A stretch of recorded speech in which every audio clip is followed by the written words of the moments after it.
On China, your press secretary has suggested that some progress is being made. Are negotiations actively underway? And do you agree with Secretary Bessent, who has suggested that the current standoff with China is not sustainable? We're doing fine with China. We're doing fine with I think almost every country. Everybody wants to have involvement with the United States. As you know, we were losing $5 billion a day during the Biden administration, during that last year, was a horror show, what they were doing on trade, $5 billion a day. And now we have it down to a very low number because we're getting 25% from the automobile industry, from autos. We're getting 25% for steel, 25% for aluminum, and we're getting the baseline of 10%. And think of it, we're losing almost $2 trillion on trade. And those days are gone. We're not going to do that again. We're not going to let that happen. We're being ripped off by almost, I don't say every, but very close to every country, everywhere in the world, just being ripped off left and right. You had no leadership. You had people that didn't know what they were doing. And we're going to turn the country around. You know, we have a very nice phrase, make America great again. That's what we're going to do. And it's going to start with trade.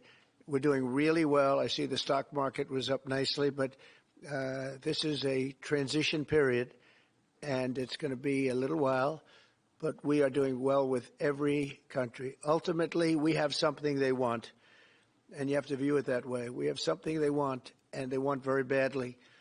And, you know, it's going to be, they're coming in, they're taking treasure, they're taking jobs when they do that, and they have to pay. And they don't have to pay if they come in and create their own jobs. You know, if they do their product here, if they build their product or make their product in the United States, we have absolutely no tariffs, and we welcome people. But we're taking in a lot of money from tariffs, and our country is getting stronger all the time because the other was not sustainable.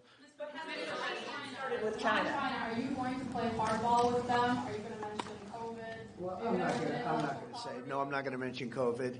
I'm not going to say, oh, I'm going to play hardball with China. I'm going to play hardball with you, President Xi. No. We're going to be very nice.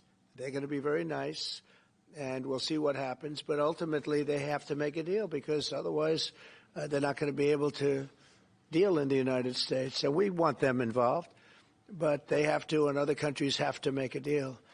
And if they don't make a deal, we'll set the deal because we're the ones that set the deal. Scott and Howard and myself and others, we're going to be setting the deal, and it'll be a fair deal for everybody, and it'll be, I think it's a process that's going to go pretty quickly. We've spoken to many, many countries, and we're getting their views on things. You know, there are a lot of things. They have VAT taxes.